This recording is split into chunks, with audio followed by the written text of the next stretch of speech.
கர்த்தர் நல்லவர், அவருடைய கிருபை என்றும் உள்ளது. ஆமேன். கர்த்தருக்கு ஸ்தோத்திரம். இந்த நாளிலும் நம்முடைய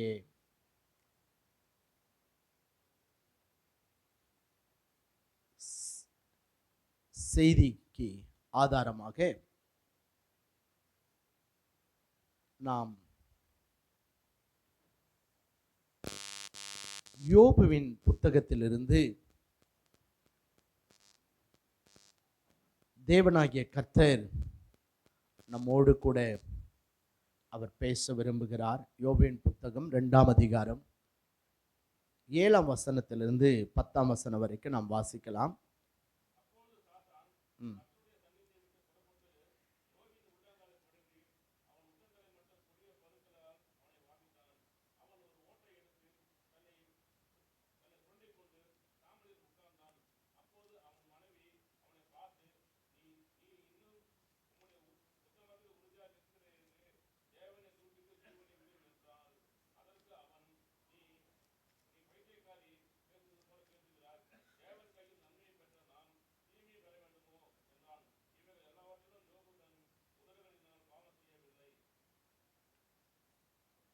கர்த்தருடைய நாமத்துக்கு மகிமை உண்டாகட்டும். 11ஆம் வசனத்தை வாசிக்கலாம். யோபுடைய 3 சிநேகிதராகிய தேமானியனாகிய எலிப்பாசும், சூகியனான பில்தாதும், நாகமாத்தியனான சோப்பாரும் யோபுக்கு நேரிட்ட தீமைகள் யாவையும் கேள்விப்பட்ட போது அவனுக்காக பரிதபிக்கவும் அவனுக்கு ஆறுதல் சொல்லவும் ஒருவரோடு ஒருவர் யோசனை பண்ணி கொண்டு அவரவர் தங்கள் ஸ்தலங்களிலிருந்து வந்தார்கள். இந்த யோபுவினுடைய புத்தகத்தை நாம் பல தடவை வாசித்து அறிந்திருக்கிறோம். யோபுவினுடைய வாழ்க்கையிலே சாத்தான் கொண்டு வந்த சோதனைகளையும் அதற்கு பிற்பாடு யோபு தேவனால் இரட்டத்தனையாக ஆசீர்வதிக்கப்பட்டதையும், அந்த சோதனையிலே யோபு கர்த்தருக்கு முன்பாக தன்னை உத்தமனாய் காத்து கொண்டு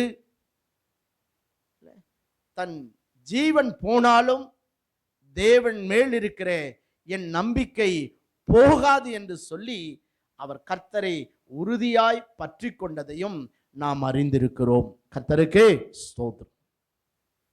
அப்ப யோபு சாத்தானால் சோதிக்கப்பட்ட அந்த சூழ்நிலையிலே எல்லாவற்றையும் எழுந்து போய் கலங்கி கொண்டிருந்த அந்த இக்கட்டான நேரத்திலே அவர்களை யோபுவை ஆறுதல் படுத்தும்படி அவருடைய சிநேகிதர்கள் யோபுவினிடத்துக்கு வருகிறார்கள். அதை தான் நம்ம இங்கே வாசித்தோம். தேமானியனாகிய எலிப்பாஸ், சூகியனான பில்தாத், நாகமாத்தியனான சோப்பார், அவங்க 3 பேரும் வந்து யோபுவோடு கூட அநேக வார்த்தைகளை பேசுகிறதை நாம் இந்த யோபுவின் புத்தகத்திலே நாம் வாசிக்கின்றோம். ஆனால் அவர்கள் பேசின அந்த காரியங்கள் நிமித்தம் யோபு ஆறுதல் அடையவில்லை. அதற்கு பதிலாய் அவர் மிகவும் இன்னும் அவர் வருத்தத்தை அனுபவிக்கக்கூடிய சூழ்நிலைக்குள்ளாக அவர் தள்ளப்படுகிறார். கர்த்தருக்கே ஸ்தோத்திரம். இங்கே அந்த 2ஆம் அதிகாரத்தில் இருந்து 31ஆம் அதிகாரம் வரைக்கும் யோபுவின் புத்தகத்தை வாசிக்கும் போது அவருடைய சிநேகிதர்கள் தொடர்ந்து யோபோடு கூட என்ன பண்றாங்க, பேசுகிறார்கள். அவங்க பேசுகிற அந்த காரியங்கள் எல்லாம் யோபுவை மிகவும் குற்றப்படுத்துகிறார்கள். உன் பாவத்தினால தான் இது வந்துச்சு, உன்னுடைய அக்கிரமத்தினால தான் இது வந்தது என்று சொல்லி யோபுவை மிகவும் குற்றப்படுத்துகிறார்கள். யோபு அதை கேட்டபோது யோபும் கூட பாருங்க மிகவும் சோர்ந்து போய் இல்லையா, தேவனுக்கு முன்பாக அவர் அநேக காரியங்களை பேசுகிறதை, அங்கலாய்க்கிறதை, தவிக்கிறதை நாம் பார்க்க முடிகிறது. ஆனா இது இல்லாம யோபுவுக்கு இன்னொரு சிநேகிதன் இருந்ததாக நாம் வாசிக்கின்றோம். கர்த்தருக்கே ஸ்தோத்திரம். 32ஆம் அதிகாரத்துல நீங்க 1ஆம் வசனத்தை வாசிங்க.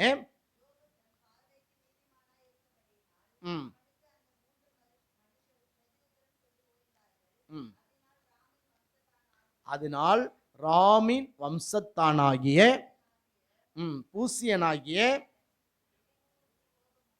எலிகூவுக்கு கோபம் உண்டது.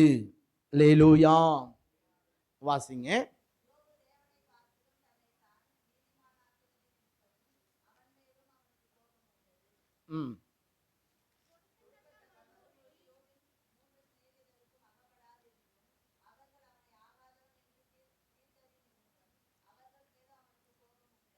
Praise the Lord. கர்த்தருக்கே ஸ்தோத்திரம். அப்போ இந்த 3 சிநேகிதரும் பேசுகிறார்கள் பேசுகிறார்கள் பேசுகிறார்கள் பேசிக்கொண்டே இருக்கிறார்கள். அது நிமித்தம் யோபும் இன்னும் அவர் சோர்ந்து போய் விடுகிறார்.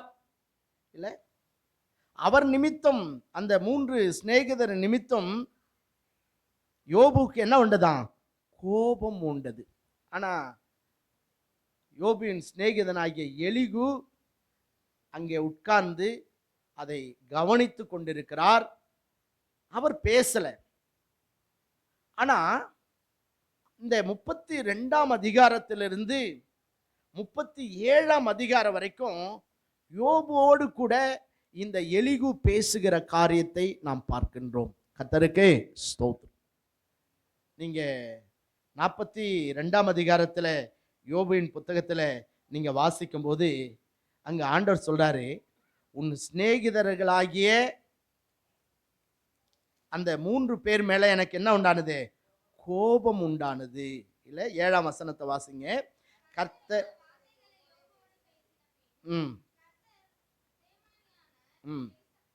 எலிப்பாசை நோக்கி, உன்மேலும் 2 சிநேகிதர் மேலும் எனக்கு கோபம் மூளுகிறது. என் தாசனாகிய யோபு பேசினது போல் நீங்கள் என்னை குறித்து நிதானமாய் பேசவில்லை. ஆதலால் நீங்கள் 7 காளைகளையும் 7 ஆட்டுக்கடாக்களையும் தெரிந்து கொண்டு என் தாசனாகிய யோபினிடத்தில் போய் உங்களுக்காக சர்வாங்க தகன பலிகளை இடுங்கள். என் தாசனாகிய யோபும் உங்களுக்காக வேண்டுதல் செய்வான். நான் அவன் முகத்தை பார்த்து உங்களை உங்கள் புத்தியினத்துக்கு தக்கதாக நடத்தாதிருப்பேன். என் தாசனாகிய யோபு பேசினது போல் நீங்கள் என்னை குறித்து நிதானமாய் பேசவில்லை. கர்த்தருக்கே ஸ்தோத்திரம். அப்போ அந்த 3 சிநேகிதர்கள் பேசி நிமித்தம் ஆண்டவருக்கு என்ன உண்டானதா? கோபம் உண்டானது. ஏன்னா அவனுங்க எதையோ பேசுறானுங்க. ஸோ அவர்கள் பேசின வார்த்தைகள் யோபை ஆறுதல் படுத்தவில்லை. தேவனுக்கும் அது பிரியமானதா இல்லை. ஆனா இந்த எலிகு பத்தி ஆண்டவர் இங்க ஒண்ணுமே சொல்லலை. அவன் மேல எனக்கு கோபம் வருது அப்படின்னு ஆண்டவர் என்ன பண்ணல, சொல்லவே இல்லை. ஏன்னா அவர் பேசின அந்த வார்த்தைகள் தேவனுக்கு பிரியமுள்ளதாய் காணப்பட்டது. அல்லேலூயா. ஆமாம், ரொம்ப நிதானமா, ரொம்ப அழகா தேவனுடைய வல்லமை குறித்து, யோபுவினுடைய அந்த சூழ்நிலையில யோபு ஆறுதல் அடையும்படி, இன்னும் அவர் தேவனை அண்டிக் கொள்ளும்படி பாருங்க, அவர் மிக அழகாக அந்த 32ஆம் அதிகாரத்திலிருந்து 37ஆம் அதிகாரம் வரைக்கும் நீங்க வாசிக்கும் போது அவர் பேசின அந்த அருமையான வார்த்தைகளை நீங்கள் வாசித்து அறிய முடியும். கர்த்தருடைய நாமத்துக்கே ஸ்தோத்திரம். சொல்லப்போன எலிகு தேவனால் ஆசீர்வதிக்கப்பட்ட ஒரு தேவ மனிதன். கர்த்தருக்கே ஸ்தோத்திரம். அவர் பேசின, நீங்க வீட்டில் போய் வாசிக்குங்க, அவர் பேசின அந்த அதிகாரங்களை நீங்க வாசித்து பார்த்தீங்கன்னா அவர் ஆண்டவரை குறித்து, தேவனுடைய வல்லமை குறித்து, தேவனுடைய மகத்துவத்தை குறித்து, தேவன் மனிதனுடைய வாழ்க்கையில ஏன் சோதனைகளை அனுமதிக்கிறார், அந்த சோதனையின் மூலம் மனிதன் பெற்றுக்கொள்ளுகிற காரியங்கள் என்ன என்பதை குறித்தெல்லாம் மிக அழகாய் மிக தெளிவாக அவர் பேசுகிறதை நாம் பார்க்கின்றோம். அல்லேலூயா.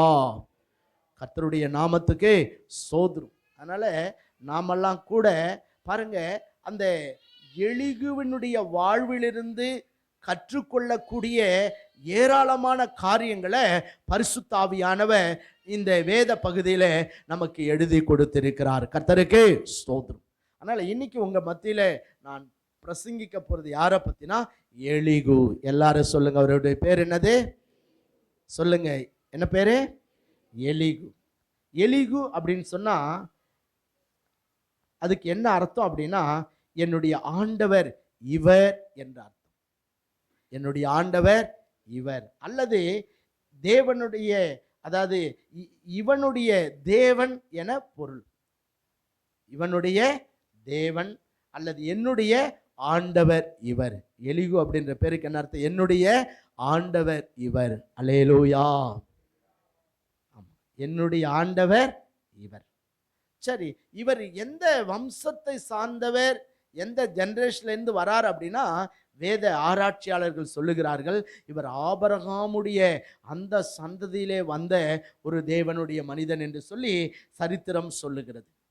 சரி, கர்த்தருக்கு மகிமை உண்டாகட்டும். பாருங்க, மற்ற யோபினுடைய 3 சிநேகிதர்களை விட இவர் விசேஷித்தவர் என்று சொல்லி பாருங்க, தேவனால் ஆசீர்வதிக்கப்பட்டதற்கு அவர்களுக்கு இல்லாத வெளிப்பாட்டை, அவர்களுக்கு இல்லாத தேவனுடைய மகத்துவத்தை, அவர்களுக்கு வெளிப்படுத்தப்படாத சத்தியத்தை இல்லை, ஸோ அவர் வந்தது நிமித்தமாய் யோபு பெற்றுக்கொண்ட ஆறுதலை எல்லாம் நாம் பார்க்கும்போது இவர் மிகவும் தேவனால் ஆசீர்வதிக்கப்பட்ட, தேவனால் பயன்படுத்தப்பட்ட ஒரு மிகப்பெரிய தேவனுடைய மனிதன் என்பதை இவருடைய சரித்திரத்திலிருந்து நாம் அறிந்து கொள்ள முடிகிறது. கர்த்தருடைய நாமத்துக்கு ஸ்தோத்திரம். 4 பேர் பேசினாங்க, ஆனால் 4 பேர் பேசினாலும் ஆண்டவரே இவர் மேலே கோபப்படல. ஆனால் அந்த 3 பேர் பேசி நிமித்த தேவன் என்ன பண்ணுறாராம்? மிகவும் கோபப்பட்டார். நம்ம வாழ்க்கையில் கூட நம்ம நிறைய பேர் பார்த்தீங்கன்னா தேவையில்லாத வளன்னு பேசிட்டே இருப்பாங்க. வேதம் சொல்லுது, அதாவது வாய்ச்சாலகன் நீதிமானா இருப்பதே எப்படி. சிலர்லாம் ரொம்ப பேசுவாங்க. அந்த ரொம்ப பேசுறவங்க எப்படி இருப்பாங்களாம்? வேதம் சொல்லுது அவங்க பாவியா இருப்பாங்க. சில நேரத்தில் அவர்களுடைய வார்த்தைகள் தேவனுக்கு, அதாவது சொற்களின் மிகுதியால் என்ன இல்லாமல் போவாதான்? பாவம் இல்லாமல் போகாது. அதனால தான் நம்ம எப்பவுமே பேசுறது ரொம்ப சுருக்கமாக இருக்கும். நம்ம பேசுறதை விட நாம் கேட்கிறதற்கு ஆவல் உள்ளவர்களாய் இருக்க வேண்டும். கர்த்தருடைய நாமத்துக்கு ஸ்தோத்திரம். சரி, இந்த எலிகு அந்த 3 பேரும் பேசி முடிகிற வரைக்கும் என்ன பண்றாருங்க? உட்கார்ந்து அவர்கள் பேசின வார்த்தைகள் எல்லாம் எலிகு கேட்டுக்கொண்டே இருக்கிறார். கர்த்தருடைய நாமத்துக்கு ஸ்தோத்திரம். நீங்க 4ஆம் வசனத்துல 32ஆம் அதிகாரம் 4ஆம் வசனத்துல வாசிக்கும் போது, அவர்கள் தன்னை பார்க்கலும் வயது சென்றவர்கள் ஆனபடியினால் எலிகு யோபுவின் வார்த்தைகள் முடிந்து தீர் மட்டும் காத்திருந்தான். அந்த 3 மனுஷரின் வாயிலும் மறு உத்தரவு பிறக்கவில்லை என்று எலிகு கண்டபோது அவனுக்கு கோபம் உண்டது.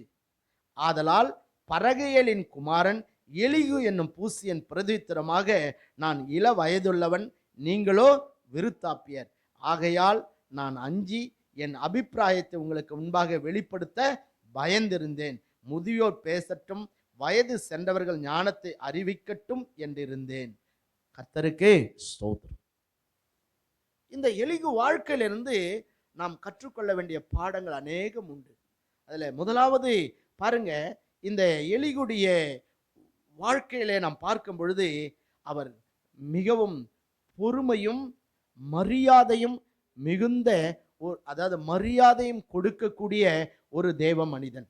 சொல்லப்போனால் பெரியவர்களை மதிக்கும் பண்பும் மிகவும் பொறுமையும் உள்ள ஒரு தேவ மனிதனாய் அவர் காணப்பட்டார். கர்த்தருக்கு ஸ்தோத்திரம். வாழ்க்கையில் இது ரெண்டுமே ரொம்ப முக்கியம்.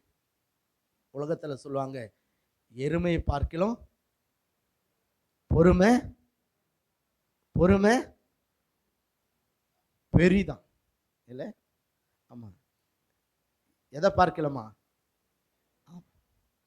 வாழ்க்கையில நம் தேவனால் ஆசீர்வதிக்கப்படணும் அப்படின்னு சொன்னா, தேவன் நம்மளை பயன்படுத்தணும் அப்படின்னு சொன்னா, நம்முடைய வாழ்க்கையில ரொம்ப முக்கியம் என்னதுங்க? என்னது? பொறுமை. இல்லையா? பைபிள்ல பொறுமை குறித்து நிறைய இருக்கு. பெருமை உள்ளவர்களை பார்க்கலாம் பொறுமை உள்ளவர்கள் என்னவா? பாக்கியவன்கள், அவங்க உத்தமர்களா. நீடிய பொறுமையினால் பிரபுவை கூட என்ன பண்ணலாமா? சம்மதிக்க பண்ணலாம். அதனால இந்த பொறுமை மிகவும் முக்கியம். இங்க பாருங்க, இந்த 2ஆம் அதிகாரத்திலிருந்து 31ஆம் அதிகாரம் வரைக்கும் அந்த 3 சிநேகிதர்கள் பேசுகிறாங்க. இவர் உட்கார்ந்து என்ன பண்றாரு? அப்படியே கேட்டுக்கொண்டிருக்கிறார். கர்த்தருக்கு ஸ்தோத்திரம். இல்லை, அப்படியே பார்த்துட்டு இருக்கார். இவர் வாயை திறக்கல. ஏன் அப்படின்னா இங்க சொல்றாரு, என்னை விட அவர்கள் வயதில மூத்தவர்கள், அதனால பெரியவர்கள் பேசட்டும் என்று நான் என் வாயை என்ன பண்ண திறவாதிருந்தேன். கர்த்தருடைய பரிசுத்த நாமத்துக்கு ஸ்தோத்திரம். அவருடைய பொறுமையை நீங்க பாருங்க. பைபிள்ல யோபினுடைய பொறுமை குறித்து வேதம் என்ன பண்ணுதுங்க, பாராட்டுகிறது.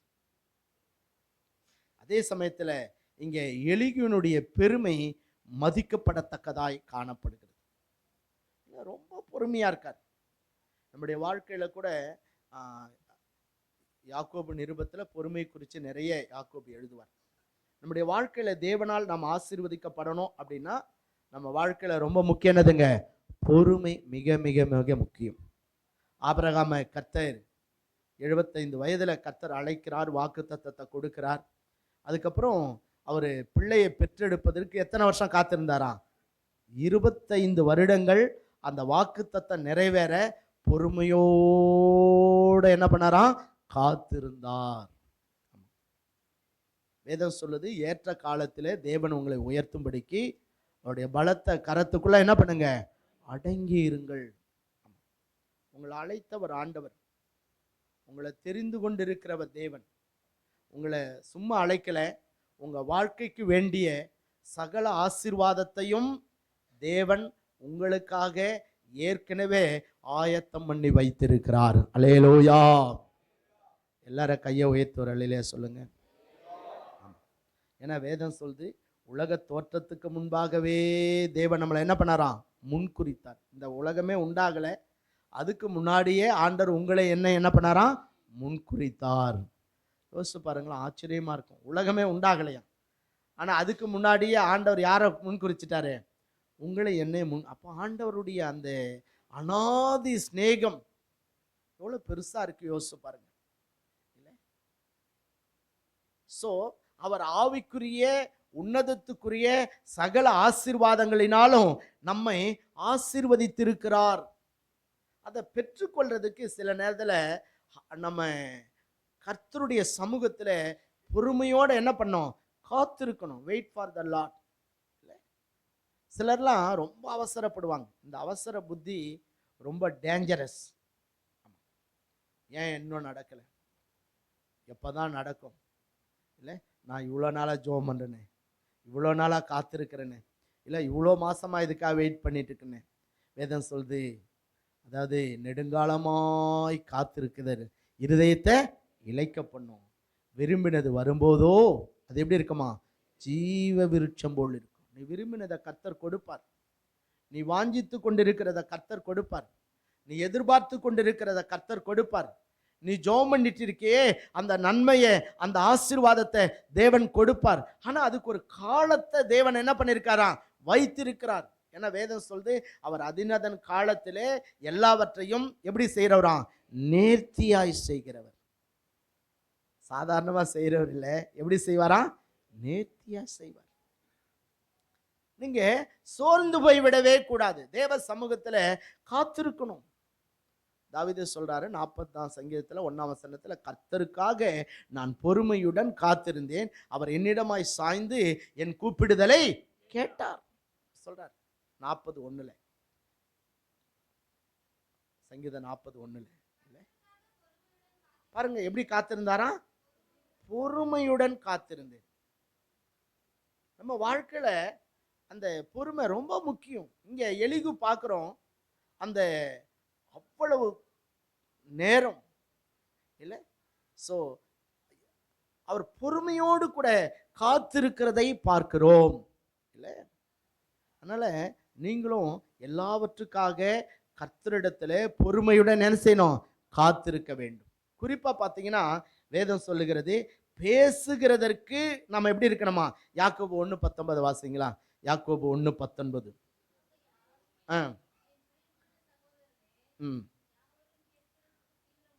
எப்படி இருக்கணுமா, யாவரும் கேட்கிறதற்கு தீவிரமாயும் பேசுகிறதற்கு எப்படி இருக்கணுமா, பொறுமையாயும் கோபிக்கிறதுக்கு எப்படி இருக்கணுமா, சிலருக்கெல்லாம் மூக்குக்கு மேல கோபம் வரும் பாருங்க. அவங்க பேசி முடிக்கிறது முன்னாடி என்ன சொன்ன இல்ல. ஆனா இங்க யாக்கோபு ரொம்ப அருமையா சொல்றார் இல்ல, பேசுகிறதுக்கு எப்படி இருங்க, பொறுமையா இருங்க.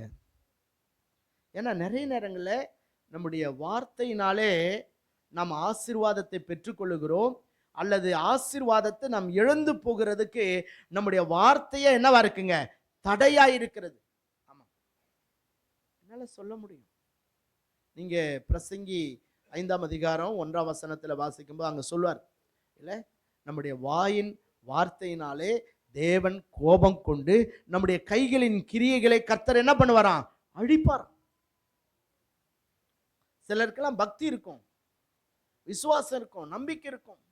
ஆனா சில நேரத்துல அவசரப்பட்டு மதீனமான பேச்சுகளை பேசி தேவனை கோபப்படுத்தி அதனால தேவனுடைய ஆசீர்வாதத்தை இழந்து விடுவார்கள்.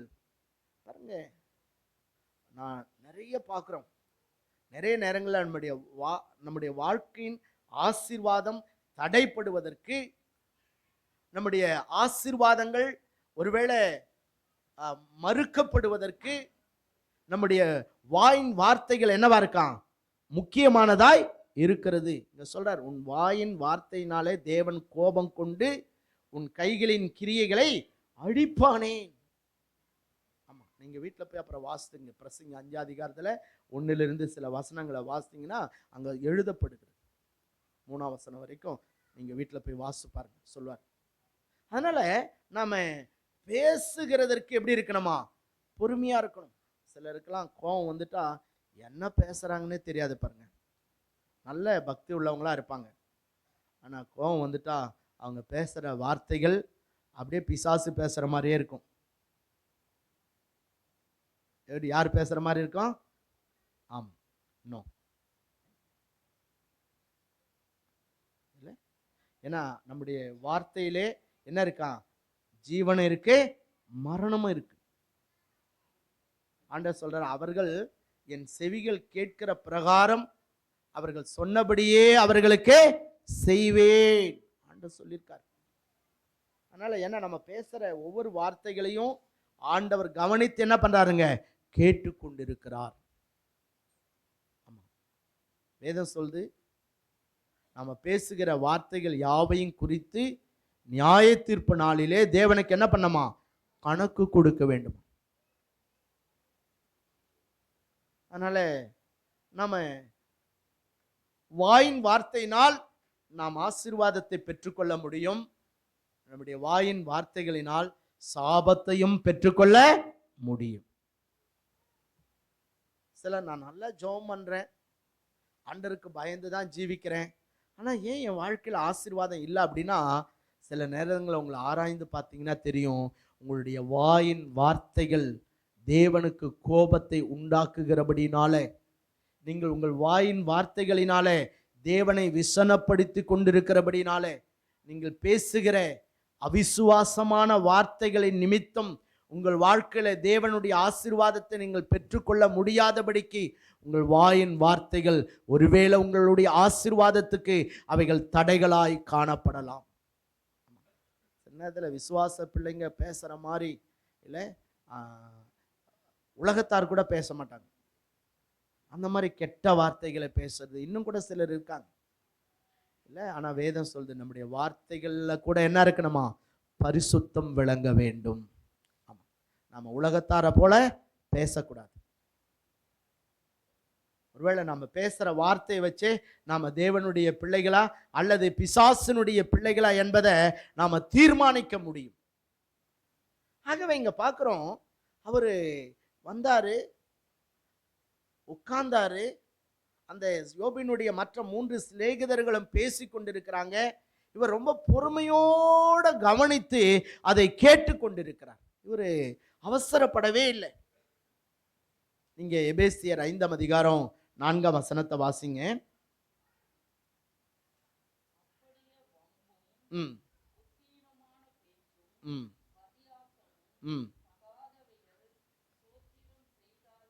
ஸ்தோத்திரம் செய்தலே தகும். இன்னலாம் பேசக்கூடாதுன்றாரு. வம்பு, புத்தீனமான பேச்சு, பரியாசமும் தகாத. ஒரு விசுவாசிக்கு இதெல்லாம் தகாதான். சிலர்லாம் பேசினாலே என்ன வரும்? சண்டை வரும் பாருங்க. நல்லா இருக்கிற குடும்பத்தில் அவங்க வாயை திறந்தாலே என்ன வந்துடும்? ஒரு உள்நாட்டு போரே வெடிச்சிடும். இல்லை, அப்படி இருக்கக்கூடாது.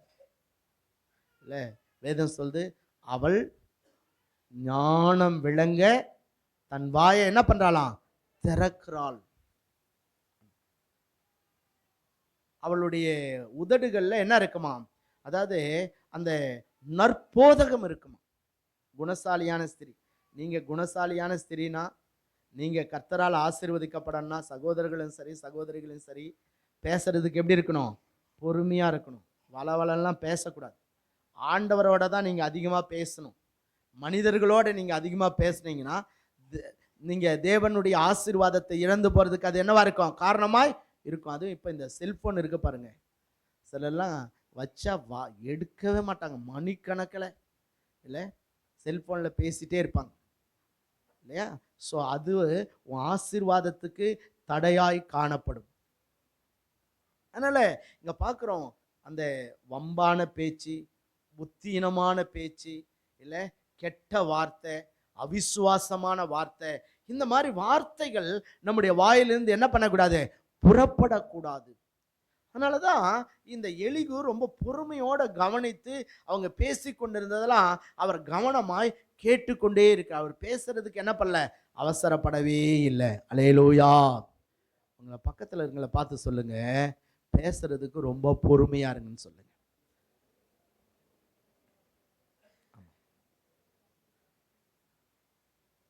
அப்புறம் சொல்லுங்க, கேட்கறதுக்கு ரொம்ப தீவிரமா இருங்கன்னு சொல்லுங்க.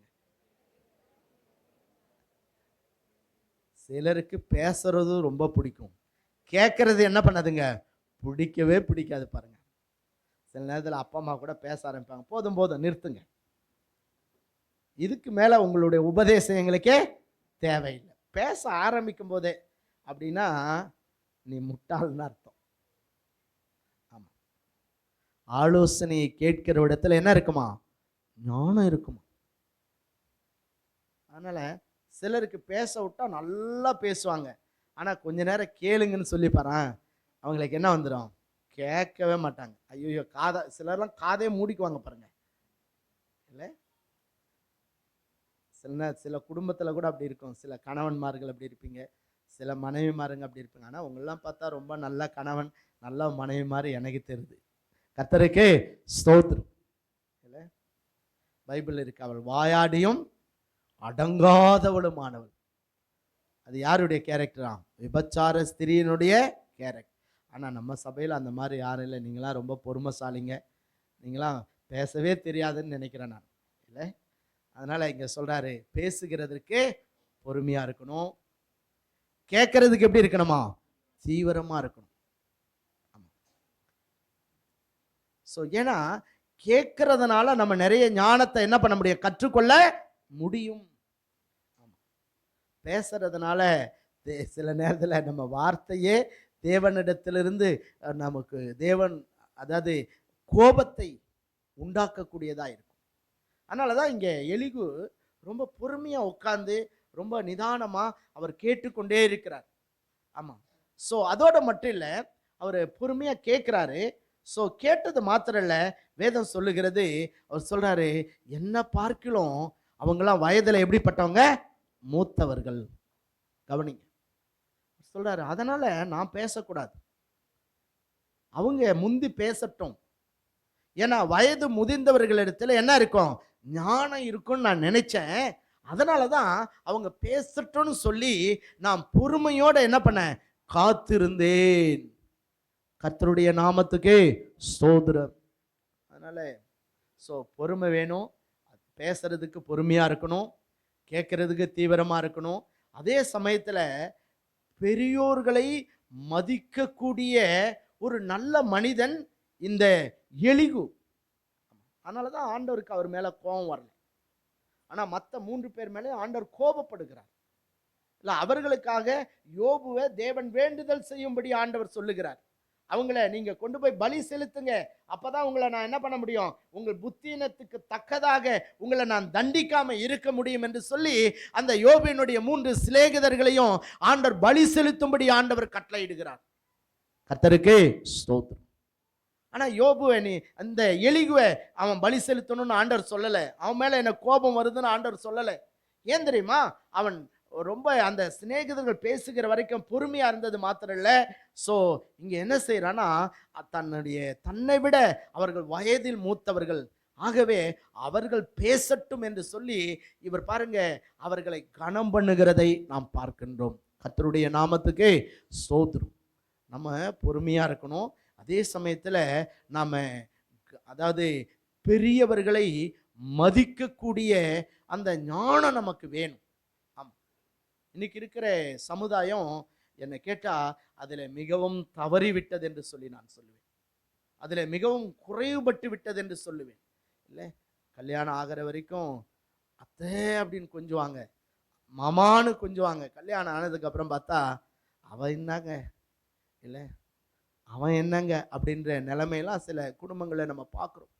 ஆனால் உங்களை விட இந்த எலிகு பாருங்க, தன்னை விட அவர்கள் வயதில் மூத்தவர்கள், ஆகவே அவர்கள் பேசட்டும் என்று சொல்லி அவர் பொறுமையா இருந்து அவர்களை கனம் பண்ணுகிறார். நீங்க கூட ஆசீர்வதிக்கப்படணும்னா பெரியவங்களை நீங்க என்ன பண்ணணும், கனம் பண்ண வேண்டும். உங்களை விட வயதுல ஒரு வயசு மூத்தவங்களா இருந்தா கூட நான் சொல்றேன், ஒரு நாள் மூத்தவங்களா இருந்தா கூட அவங்கள என்ன பண்ணணும், கனம் பண்ணணும். ஆமா, இப்பெல்லாம் இந்த குடும்பங்களில் பார்க்குறேன், முன்னெல்லாம் ரொம்ப அண்ணன் அக்கா இல்லை ரொம்ப பாசமாக கூடுவாங்க. இப்போல்லாம் வந்து எத்தனை வயசு மூத்தவங்களா இருந்தாலும் சரி அந்த மரியாதைலாம் என்ன பண்ணலைங்க குடும்பங்களில் இல்லை. அண்ணனை டான்றது இல்லை, அக்காவை டேன்றது, இப்படிலாம் பார்க்குறோம். நோ, நீங்கள் நல்லா இருக்கணும்னா நம்ம என்ன பண்ணோங்க, பெரியவர்களை கனம் பண்ணணும். கணவனுக்கு கொடுக்க வேண்டிய கனத்தை மனைவிமாருங்க கொடுக்கணும். பெற்றோர் உங்கள் பிள்ளைகளுக்கு கொடுக்க வேண்டிய கனத்தை நீங்க என்ன பண்ண, உங்கள் பெற்றோருக்கு கொடுக்க வேண்டும். சில குடும்பத்தில் இப்பவும் பார்க்குறேன், கணவனை பேரிட்டு கூப்பிடுற மனைவிமாருங்க, நல்ல மனைவிமாருங்க. அப்படிப்பட்டவங்களாம் அப்படியே என்னை கேட்டால் என்ன பண்ணும், நீங்கள் தான் சொல்கிறீங்க, நான் சொல்ல இல்லை. So no. அதே போல் பெற்றோரை பேரிட்டு கூப்பிடுற பிள்ளைங்க இருக்காங்க, நான் பார்த்துருக்கேன். யாரையோ கூப்பிட்றாங்கன்னு நினச்சா டேய் வாடா அப்படின்வாங்க. சரி, யாரோ பசங்களை கூப்பிட்றாங்கன்னு நினச்சா யாரை, வீட்டுக்காரன் கணவன். எவ்வளோ நல்ல மனைவிங்க பாருங்க. நோ இல்லை, நம்ம யாரை கனம் பண்ண வேண்டியதை பைபிளை தான் சொல்லுது நமக்கு. யாரை கனம் பண்ண வேண்டியதோ அவர்களை நம்ம என்ன பண்ணோமா, கனம் பண்ண வேண்டும். நீங்கள் ஒரு வசனத்தை நீங்கள் வாசிக்கணும்னு சொல்லி நான் விரும்புகிறேன். அதாவது லேவியராகமம் 19ஆம் அதிகாரம் 32ஆம் வசனம் வாசி. லேவியராகமம் 19:32.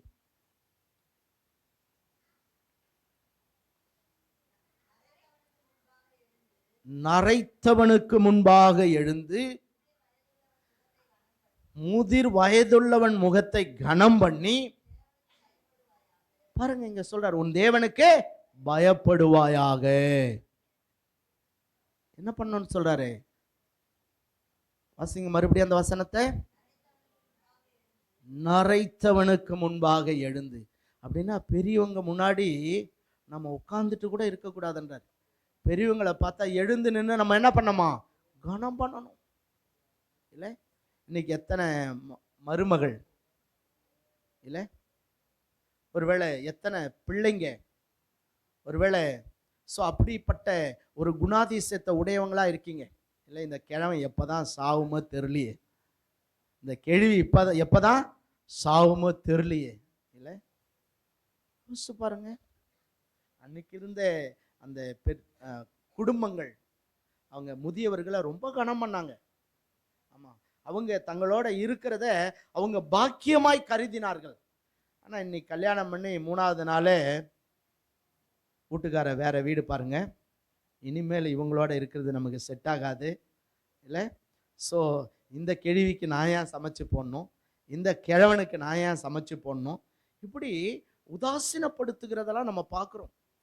இல்லை, ஆனால் நீங்கள் நல்லா இருக்கணும்னா பைபிள் சொல்லுது, வேதத்தில் நமக்கு ஆண்டவர் எழுதி கொடுத்திருக்கிறார், முதியோர்களை நீங்கள் என்ன பண்ணுங்க, கனம் பண்ண வேண்டும். ஆமாம், மதிக்க மதிக்கணும். மருமகள் மாமியாரை மதிக்க கற்றுக்கொள்ளுங்க. ஆமா, இல்ல மனைவி உன்னுடைய கணவனை கனம் பண்ண கற்றுக்கொள். பிள்ளைங்க உங்கள் பெற்றோரை கனம் பண்ண கற்றுக்கொள்ளுங்கள். அப்பதான் நீங்க நல்லா இருப்பீங்க. ஆமா, ஸோ பிள்ளைங்க ஸ்கூல்ல உங்க டீச்சர்ஸை கனம் பண்ண கற்றுக்கொள்ளுங்கள். ஆமா, வயது முதிர்ந்தவர்களை நீங்கள் கனப்படுத்த பழகி கொள்ளுங்கள்.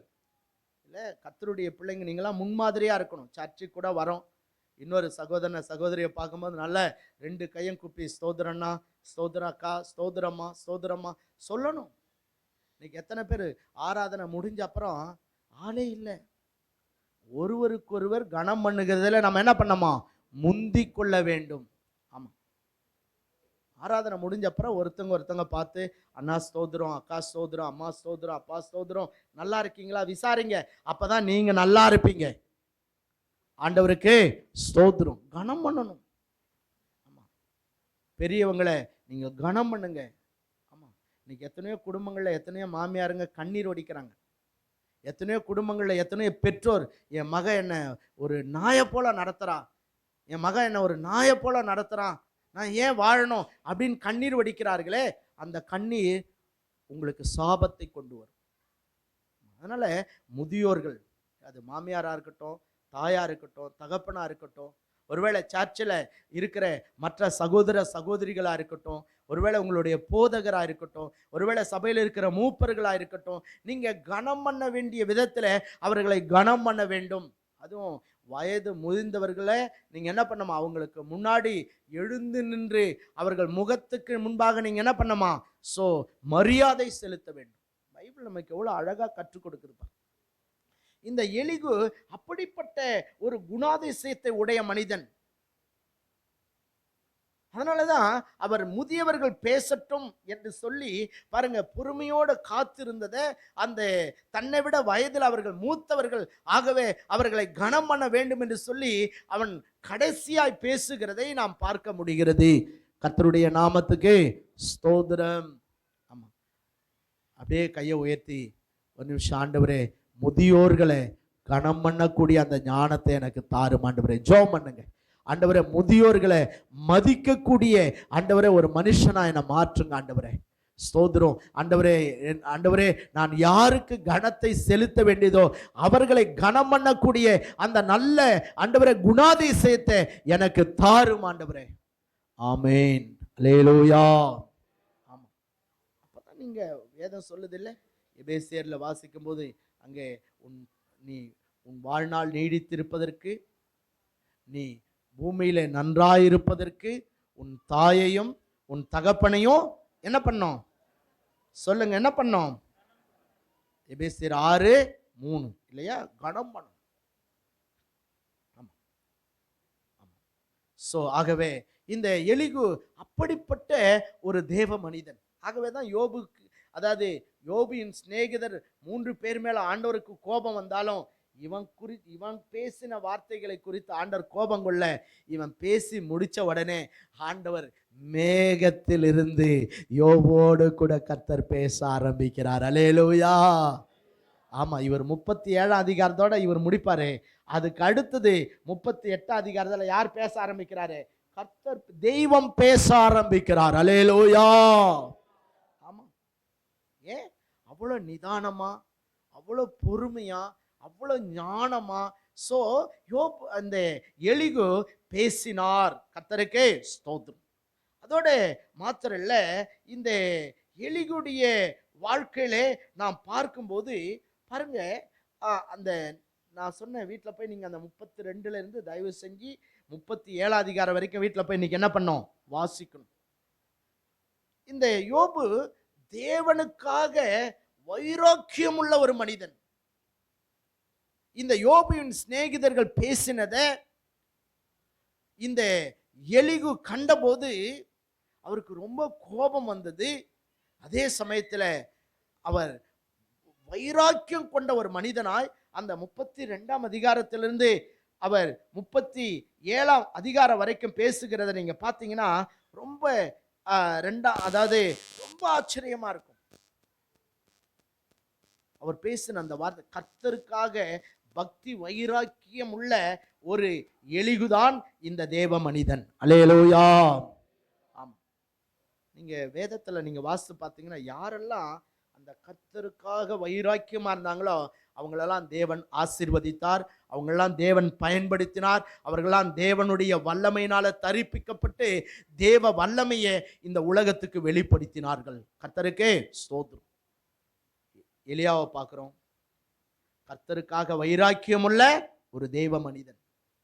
இல்ல, அவர் சொல்றாரு, பகாலுக்கு முன்பாக எல்லாரும் வணங்குறாங்க ஆண்டவரே, ஆனா நான் ஒருவன் மட்டும் என்ன பண்றேன், மீந்திருக்கிறேன். ஸோ யோசித்து பாருங்க, உலகம் அதாவது அந்த ஆகாப் ராஜாவினுடைய காலத்தில் அந்த இஸ்ரவேல் மக்கள் எல்லாரும், யூத மக்கள் எல்லாரும் பின்வாங்கி போய் தேவனை விட்டு பாகால்களை வணங்கி கொண்டிருக்கிற அந்த சூழ்நிலையில எலியா மட்டும் எப்படி நிற்கிறாரு, கர்த்தருக்காக வைராக்கியமா நிற்கிறாரு. ஹல்லேலூயா. ஆமா, நாமெல்லாம் எப்பவுமே ஆண்டவருக்காக வைராக்கியம் கொள்ள வேண்டும். ஒருவேளை இன்னைக்கு உலகத்துல பெரும்பாலான மக்கள் ஒருவேளை விக்கிரக ஆராதனைக்காரர்களாக இருக்கலாம். ஸோ ஆனால் நீங்களும் நானும் ஜீவனுள்ள தேவனை ஆராதிக்கிறதுல நாம வைராக்கியம் உள்ளவர்களாக இருக்க வேண்டும். அல்லேலூயா. ஆமா, நிறைய பேர் நான் சொல்ல முடியும். தாவீது போர்க்களத்துக்கு வருகிறார். அங்க வந்தா கோலியாத்து தேவனை என்ன பண்றான், நிந்தித்து தூஷித்து கொண்டிருக்கிறான். அந்த வார்த்தையை கேட்டோடனே தாவீதுக்கு என்ன வருது, கோபம் வருது. அவர் சொல்றாரு, இல்ல, என் தேவனை தூஷிக்கிறதற்கு இவன் ஏமாத்திரம், செத்த நாய். அவருக்கு ரொம்ப கோபம் வந்துச்சு அந்த வார்த்தைகள்லாம் கேட்டவொடனே. ஆனா இஸ்ரவேல்ல அங்க போர் படையில் இருக்கிற அத்தனை வீரர்களும் கேட்டிருக்கான், அங்க ராஜாவும் கேட்டிருக்கான். ஆனா அவனுங்களாம் வைராக்கியம் கொள்ள. ஆனா தாவீதுக்கு இதை கேட்ட உடனே அவனால சும்மா இருக்க முடியல. இவனை நான் கொன்னே தீர்வன் சொல்லி ஸோ அந்த தன் உயிரை கூட பொருட்படுத்தாம, இல்லையா, ஸோ அந்த போர்க்களத்திலே அந்த கோலியாத்தை எதிர்க்க அவன் அங்கே போகிறதை நாம் பார்க்கின்றோம். சின்ன வயசுலயே அவ்வளோ ஒரு பக்தி வைராக்கியம். அதனால தான் அவனை காலங்கள் கடந்து வந்தது. கர்த்தர் ஒரு நாள் ராஜாவாய் கர்த்தர் உயர்த்தினார். அல்லேலூயா. உலகிட்ட சின்ன வயசுலேருந்தே நீங்க கர்த்தர் மேல வைராக்கியமா இருக்கணும். நான் விக்கிரகத்தை வணங்க மாட்டேன், விக்கிரகங்களுக்கு படைக்கப்பட்டதை நான் என்ன பண்ண மாட்டேன், வணங்க மாட்டேன்.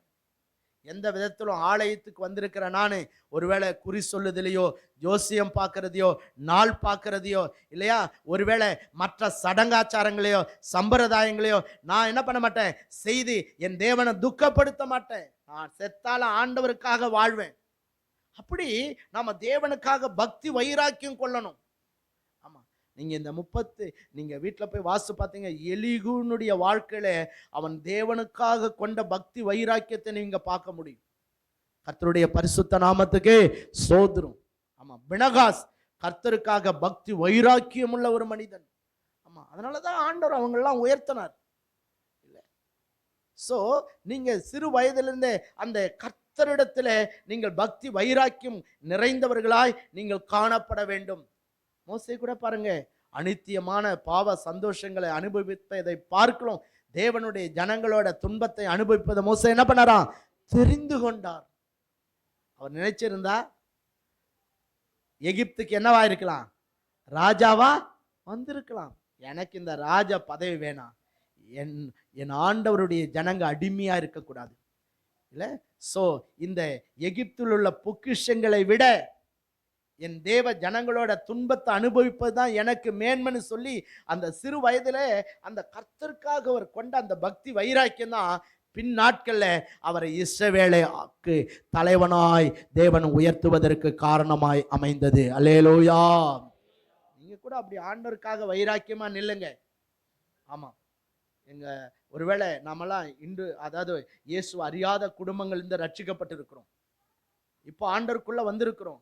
ஆண்டவருக்குள்ள வந்ததுக்கு அப்புறம் அந்த பழைய சடங்காச்சாரங்கள், அந்த சம்பிரதாயங்கள், அந்த மூட பழக்க வழக்கங்கள் அதெல்லாம் நம்மளை விட்டு ஒழிந்து போகணும்.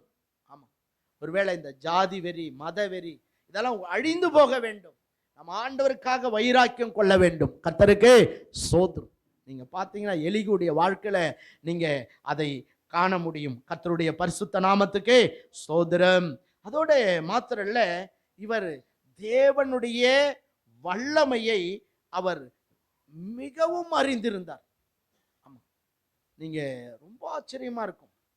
அவர் பேசின அந்த அதிகாரங்களை நீங்க வாசிக்கும் போது பாருங்க, அவர் கர்த்தருடைய மகத்துவத்தை மிக அருமையா சொல்றார். 36ஆம் அதிகாரத்துல 27 இருந்து வாசிங்களா. 36ஆம் அதிகாரம், யோபு 36ஆம் அதிகாரம் 20. அவர் நீர்த்துளிகளை அணுவை போல ஏற பண்ணுகிறார். அவைகள் மேகத்திலிருந்து மழையாய் சொரிகிறது. அதை மேகங்கள் பெய்து மனுஷர் மேல் மிகுதியாய் பொழிகிறது. மேகங்களின் பரவுதலையும் கர்த்தருக்கு ஸ்தோத்திரம். நீங்க ரொம்ப ஆச்சரியமா இருக்கும். அவர் பேசின அந்த 32 அதிகாரத்திலிருந்து இன்னைக்கு உலகத்துல இருக்கிற விஞ்ஞானம் எப்படா வந்ததுன்னு கேட்டீங்கன்னா, இன்னைக்கு எல்லா ரகசியங்களையும் அங்க அவர் சொல்றார். ஆமா, அவர் சொல்றாரு, மழை எப்படிங்க வருது, மழை எப்படி பெய்யுது, கீழே இருந்து தண்ணீர் ஆவியாகி மேலே போய் அங்கே மேகத்தை உண்டாக்கி மேகம் குளிர்விக்கப்படும் போது அதை மீண்டும் என்ன செய்தான், மழையாக பொழிகிறது. இது எப்படிங்க விஞ்ஞானி கண்டுபிடிச்சான்னு போய் கேட்டா எங்க இருக்கு, பைபிள்ல இருக்குங்க. இதை சொன்னது யாரு, எலிகு. அல்லேலூயா. ஆமா, மிக அருமையாய் நீங்க தொடர்ந்து வாசிங்களா. மின்னலின் ஒளியை விரிக்கிறார், சமுத்திரத்தின் ஆழங்களையும் மூடுகிறார், அவைகளால் ஜனங்களை தண்டிக்கிறவரும் ஆகாரம் கொடுத்து ரட்சிக்கிறவருமா இருக்கிறார். அல்லேலூயா. மழை ஆசீர்வாதமானது தான். ஆனா ரொம்ப மழை பெஞ்சா என்ன ஆகும், ஊரே வெள்ளத்துல அடிச்சிட்டு போயிடும். ஆனா அதே மழையால மனிதனுக்கு தேவையான ஆகாரத்தை ஆண்டவர் என்ன பண்றாராம், கொடுக்கிறார். மழையே இல்லை அப்படின்னா தானியங்கள் என்ன பண்ணாது, விளையாது. மரங்கள் கனிகளை கொடுக்க முடியாது. பாருங்க, ஆண்டவர் ஒன்றை, அதாவது ஒரே மழை தான், அதையே ஆசீர்வாதமா வச்சிருக்காரு. அதையே பாவிகளை தண்டிக்கும்படியாகவும் தேவன் என்ன பண்ணிருக்கிறாராம், வைத்திருக்கிறார். ரொம்ப அவருடைய அந்த அதிகாரத்துல நீங்க வாசிங்கன்னா ரொம்ப ஆச்சரியமா இருக்கும். நான் என்ன சொல்ல வரேன்னா, தேவனுடைய வல்லமையை, தேவனுடைய மகத்துவத்தை, தேவனுடைய அந்த மகா பெரிய கிரியைகளை இந்த எலிகு மற்ற 3 சிநேகிதர்களை விட இவர் ரொம்ப ஆழமாய் அறிந்து வைத்திருந்தார். அல்லேலூயா. ஆமா, நீங்க போய் வீட்டில் வாசித்துட்டு அடுத்த வாரம் எழுதிட்டு வாங்க என்னெல்லாம் அவர் பேசினார் ஆண்டவருடைய வல்லமை குறித்து. ஏன்னா எனக்கு நேரம் இல்லை. ரொம்ப ஆச்சரியமா இருக்கும். நீங்க கர்த்தருடைய பரிசுத்த நாமத்துக்கு சோதரம். 37ஆம் அதிகாரத்தில் 5ஆம் வசனத்திலிருந்து வாசிங்களா. 37.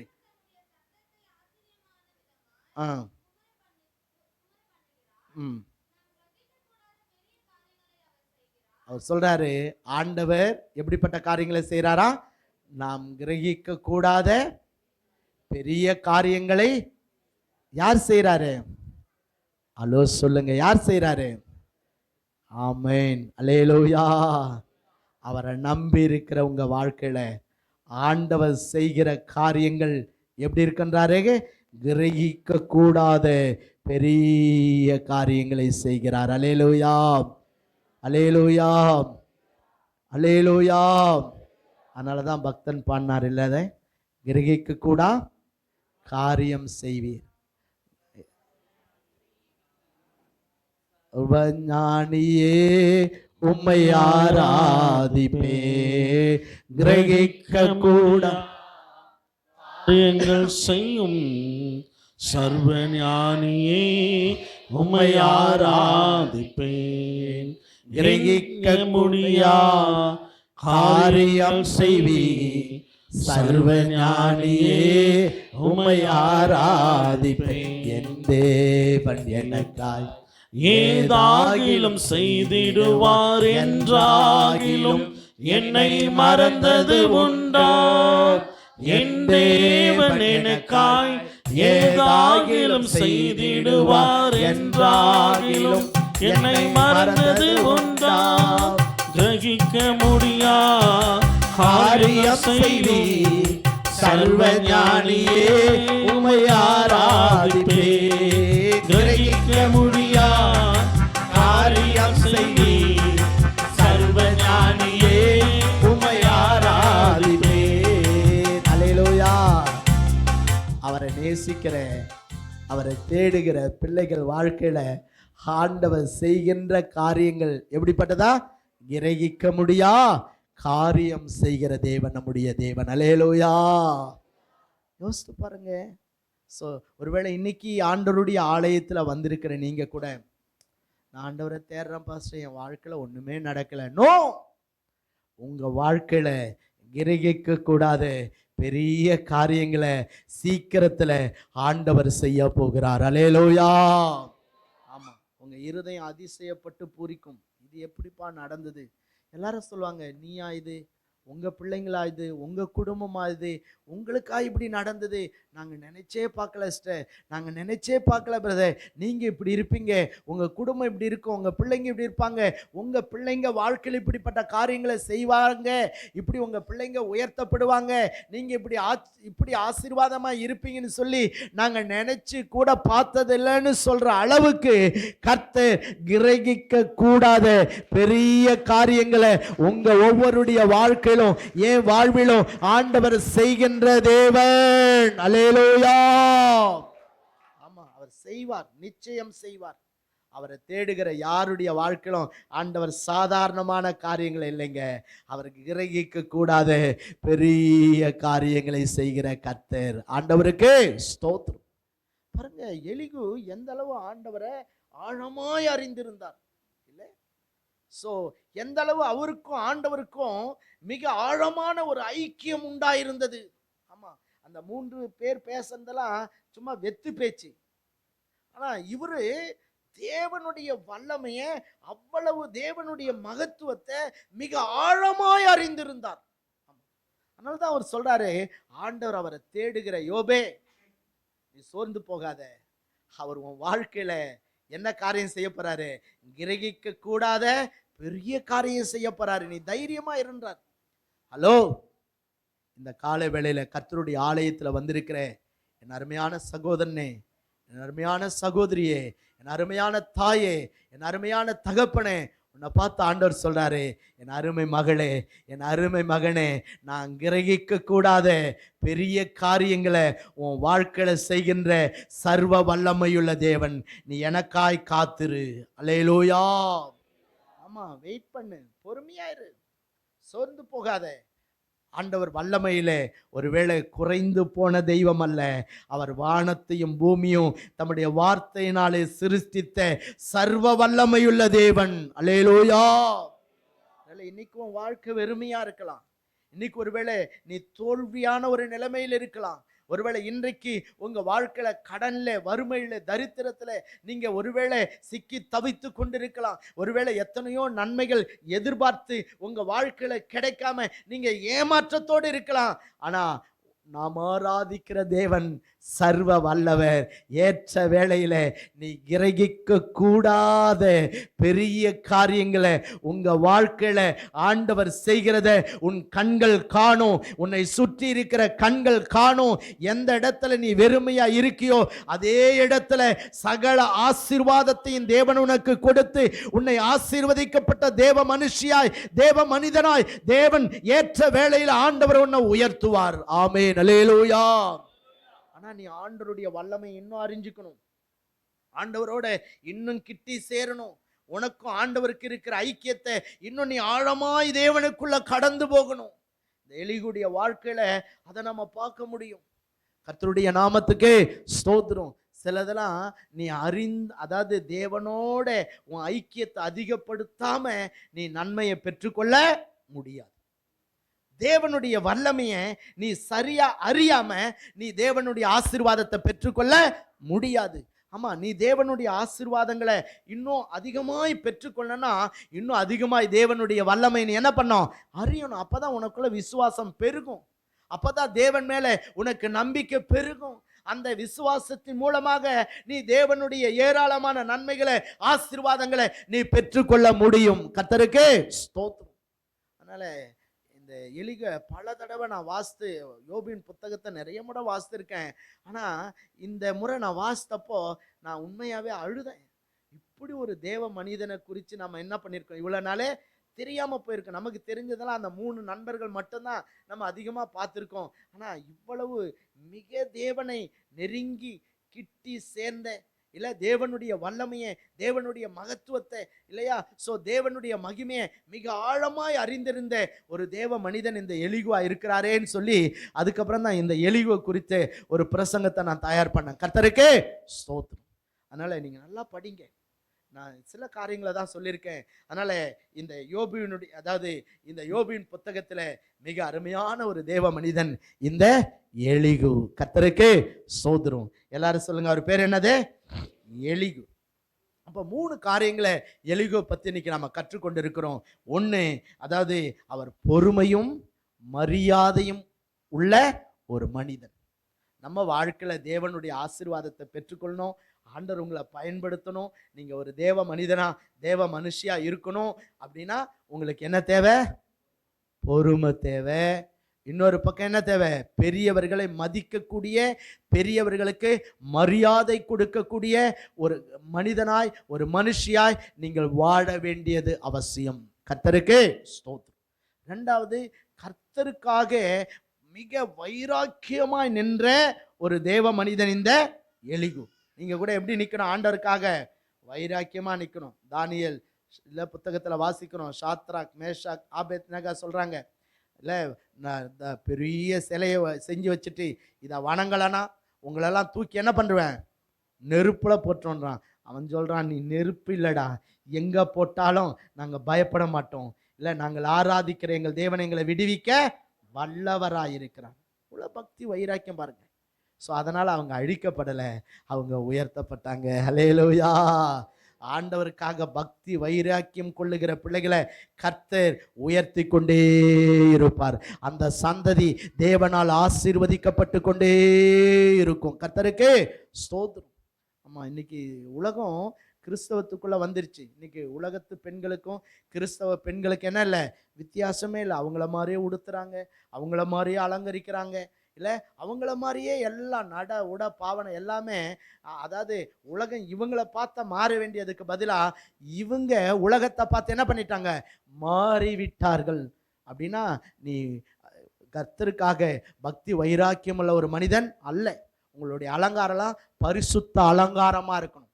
ஆமா, உங்களை பார்க்கும்போதே தெரியணும், இவ தேவனுடைய பிள்ளை, இவ தேவனுடைய மனுஷி, இவன் தேவனுடைய மனுஷன்னு சொல்லக்கூடிய அளவுக்கு உங்களுடைய நட உட பாவனை எல்லாமே உங்களுடைய பக்தியை நீங்கள் தேவனுடைய பிள்ளை என்பதை வெளிப்படுத்துகிறதாய் காணப்பட வேண்டும். கர்த்தருக்கு ஸ்தோத்திரம். எல்லாத்தையும் அனுபவிக்க நமக்கு அதிகாரம் இருக்கு, ஆனா எல்லாம் நமக்கு தகுதி இல்லை. எப்படி வேணாலும் உடுத்தலாம், ஆனா அப்படி உடுத்துறது நமக்கு தகுதி அல்ல. எப்படி வேணாலும் அலங்கரிக்கலாம், ஆனா அப்படி அலங்கரிப்பது நமக்கு தகுதி அல்ல. நம்ம தேவனுடைய பிள்ளைங்கன்னா அதுக்கு ஒரு ஒழுங்கு இருக்கு. அப்பதான் ஆண்டவர் ஒன்று ஆசீர்வதிக்க முடியும். கர்த்தருக்கு ஸ்தோத்திரம். 3வதா நம்ம பார்த்தோம், இந்த எலிகு தேவனுடைய வல்லமையை, தேவனுடைய மகத்துவத்தை மிக ஆழமாய் அறிந்து தேவனோட மிக ஆழமான ஐக்கியத்தை கொண்டிருந்த ஒரு தேவ மனிதன். ஆண்டவருக்கு ஸ்தோத்திரம். நாமும் அப்படி வாழ தேவன் நம்ம எல்லாருக்கும் கிருபை செய்வாராக. அப்படியே எழுந்து நின்று கர்த்தரை நம்ம ஸ்தோத்திரம் பண்ணுவோமா? ஸ்தோத்திரம், ஸ்தோத்திரம், ஸ்தோத்திரம், ஸ்தோத்திரம், ஸ்தோத்திரம். எல்லா